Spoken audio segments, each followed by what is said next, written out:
কেউ কথা রাখেনি। কবি সুনীল গঙ্গোপাধ্যায়। কেউ কথা রাখেনি। ৩৩ বছর কাটল, কেউ কথা রাখেনি।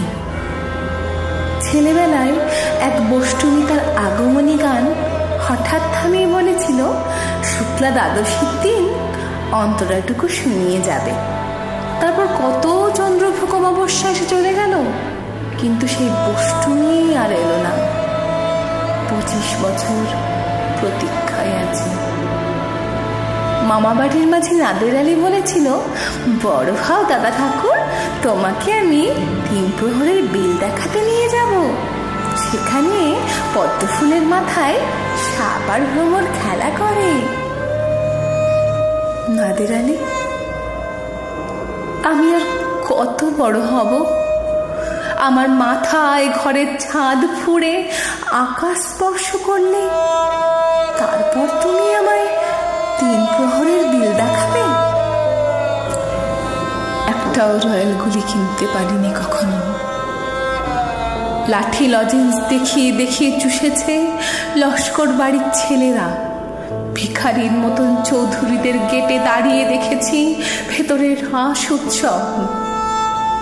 অবিরল রঙের ধারার মধ্যে সুবর্ণ কঙ্কন পরা স্পর্শা রমণীরা কত রকম আমোদে হেসেছে।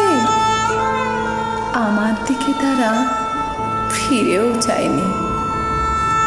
বাবা আমার কাজ ছুঁয়ে বলেছিলেন, দেখিস একদিন আমরাও। বাবা এখন অন্ধ, আমাদের দেখা হয়নি কিছুই। সেই রয়্যালগুলি, সেই লাঠি লজেন্স, সেই রাস উৎসব আমায় কেউ ফিরিয়ে দেবে না। বুকের মধ্যে সুগন্ধি রুমাল রেখে বরুণা বলেছিল, যেদিন আমায় সত্যিকারের ভালোবাসবে সেদিন আমার বুকেও এরকম আতরের গন্ধ হবে। ভালোবাসার জন্য আমি হাতের মুঠোয় প্রাণ নিয়েছি। তুরন্ত ষাঁড়ের চোখে বেঁধেছি লাল কাপড়। বিশ্ব সংসার তন্ন তন্ন করে খুঁজে এনেছি 108টা নীল পদ্ম। তবুও কথা রাখেনি বরুণা। এখন তার বুকে শুধুই মাংসের গন্ধ। এখনো সেই যে কোনো নারী। কেউ কথা রাখেনি। 33 বছর কাটল, কেউ কথা রাখে না।